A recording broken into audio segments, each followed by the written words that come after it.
नमस्कार. जय महाराष्ट्र. मी डॉक्टर अनिल फळे. स्थानिक स्वराज्य संस्थांच्या निवडणुकांमध्ये जो महाविजय मिळवलेला आहे, आपण मिळवत आहोत, म्हणून अहंकार वाढलेल्या भारतीय जनता पार्टीवर तितक्याच प्रमाणात मोठे काळे डाग पडलेले आहेत. आणि असाच एक काळा डाग जो कुळगाव बदलापूर मध्ये पडला होता, त्याबद्दल भारतीय जनता पार्टीला मोठी किंमत मोजावी लागलेली आहे.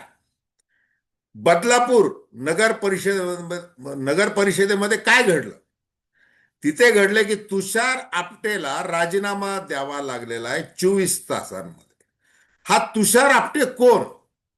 जे बदलापूरला दोन चिमुकल्यांवर जी बलात्काराची अमानुष अशी घटना घडली होती, त्यामधला हा सहआरोपी, जो राष्ट्रीय स्वयंसेवक संघाचा आहे. मग अशाला नगरसेवक म्हणून पुढे आणायचं हा उद्योग आता प्रवेशाध्यक्ष असं ज्यांना म्हटलं जात आहे, ते भारतीय जनता पार्टीचे प्रदेशाध्यक्ष रवींद्र चव्हाण यांना चांगलंच महागात पडलेलं आहे. आपटेला 24 तासात राजीनामा द्यावा लागला. इतर अनेक घटना आहेत ज्यामुळं भारतीय जनता पार्टीच्या विजयाला एक काळी किनार लाभलेली आहे. आता रवींद्र चव्हाण यांना एकनाथ शिंदे यांच्याशी तुम्ही जो काही खेळ मांडलेला आहे तो थांबवा, सबुरीने घ्या, असा सल्ला अमित शहा यांनी महिनाभरापूर्वी दिलेला होता. तरी देखील जे सध्या महानगरपालिका निवडणुकांमध्ये जे चालू आहे ते थांबवा, आणि हे जे काही MIM बरोबर युती, काँग्रेसचे नगरसेवक, हे जे काही सगळं चाललेलं आहे त्याबद्दल जाब विचारण्यात आलेला आहे दिल्लीवरून रवींद्र चव्हाण यांना, आणि आपण त्या संबंधित थेट विश्लेषण करणार आहोत. दर्शकांना विनंती की चॅनल सबस्क्राईब करावं, सबस्क्राईबचं बटन दाबावं आणि आपली प्रतिक्रिया बिनधास्तपणे नोंदवावी. हे बघा, स्थानिक स्वराज्य संस्थांच्या निवडणुका लागल्या आणि आपल्याला सगळ्या नगर परिषदा, म्हणजे महाराष्ट्रातल्या जेवढ्या नगर परिषद आहेत त्या फक्त भारतीय जनता पार्टीला मिळाल्या पाहिजेत. या दृष्टीने आपल्या ज्या महायुतीमधल्या ज्या दोन कुबड्या आहेत, एकनाथ शिंदे आणि अजित पवार, यांचा विचार करायचाच नाही.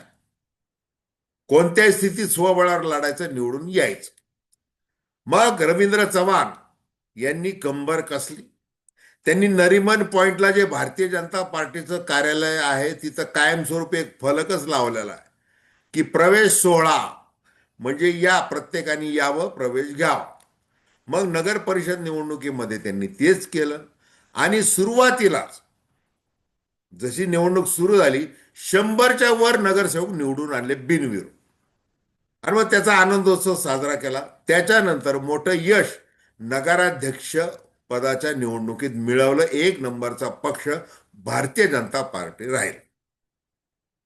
मग आता दुसऱ्या क्रमांकाचा पक्ष ठरला एकनाथ शिंदे यांची शिवसेना. आणि शिवसेना ही ठाणे, कल्याण, डोंबिवली इथून मुळासकट उपटून टाकायचे.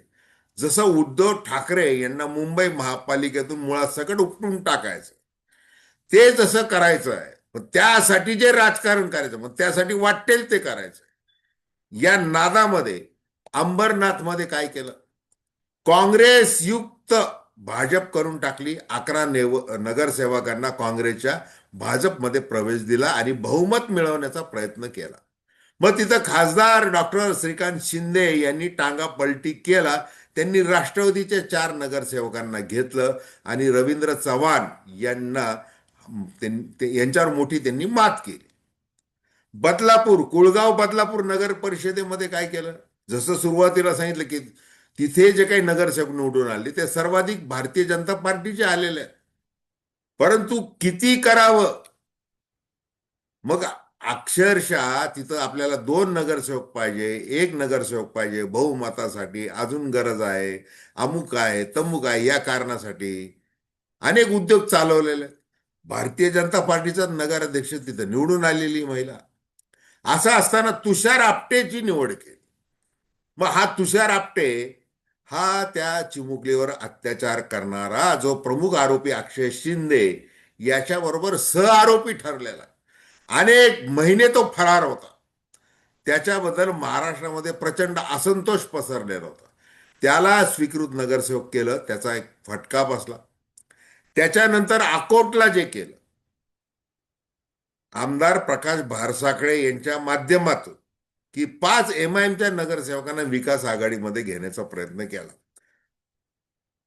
विषय रवींद्र चव्हाण यांच्या धोरणाचा आहे. त्यांना ज्या वेळेला कार्यकारी अध्यक्ष म्हणून नेमलं प्रदेशाचं, त्याच वेळेला ते प्रदेशाध्यक्ष होणार हे निश्चित होतं. त्याप्रमाणे ते झाले. आणि त्याच्यानंतर आपण कशा प्रकारे बेरजेचं राजकारण करतोय हे दाखवण्याच्या नादामध्ये त्यांनी केलेल्या चुका मुख्यमंत्री देवेंद्र फडणवीस यांना निस्ताराव्या लागत आहे. आणि मग जसा सुधाकर बडगुजरला ज्या वेळेला प्रवेश दिला, मग तो सलीम कुत्ता, तो डान्स, एसआयटी, हे सगळे विषय झाले, त्यावेळेला राष्ट्रीय स्वयंसेवक संघाच्या अनेक स्वयंसेवकांनी जाहीरपणे निषेध नोंदवला की देवेंद्र फडणवीस या पापाला क्षमा नाही. आपण या चॅनलवर त्या मुलाखती दाखवलेल्या आहेत. अनेक वर्तमानपत्रांमध्ये त्यासंबंधी लेख छापून आलेले आहेत. आणि ते सुधाकर बडगुजर आज कोणत्या भावामध्ये पडलेले आहेत. त्यांच्या घरामध्ये 4 तिकीट दिले, दोघांना परत घ्यावं लागलं. तिचं जी काही नाचक्की झाली, काल जी काही उद्धव ठाकरे आणि राज ठाकरेंनी बिनपाणीनी केली नाशिकमध्ये, ती काय वेळ आलेली आहे. हे रवींद्र चव्हाण यांचं जे धोरण, आणि त्यामुळे हे सगळ्या वार्ता या दिल्लीला पोहोचायला अजिबातच वेळ लागत नाही. आणि भारतीय जनता पार्टीची आता काँग्रेस झालेली आहे. आता भलं भारतीय जनता पार्टीतल्या कुणी दिल्लीश्वरांना काही अहवाल दिलेला असो नसो, परंतु एकनाथ शिंदे बसलेलेच आहे. त्यांच्या शिवसेनेकडून बघा तुमच्या पक्षामध्ये काय चाललेलं आहे. इकडं हे सगळं सांगितलं गेलं आणि तसा तो दिल्लीवरून शहा यांनी चव्हाण यांना समज दिल्याची बातमी आलेली आहे. तशी चर्चा जोरात सुरू आहे. तर आता यानंतरच्या काळामध्ये रवींद्र चव्हाण नेमकी कोणती काळजी घेतात हे आपल्याला दिसेलच. तर धन्यवाद. हा व्हिडिओ आपल्याला आवडला असेल अवश्य शेअर करा, सबस्क्राईब करा आणि आपली प्रतिक्रिया बिनधास्तपणे नोंदवा. धन्यवाद.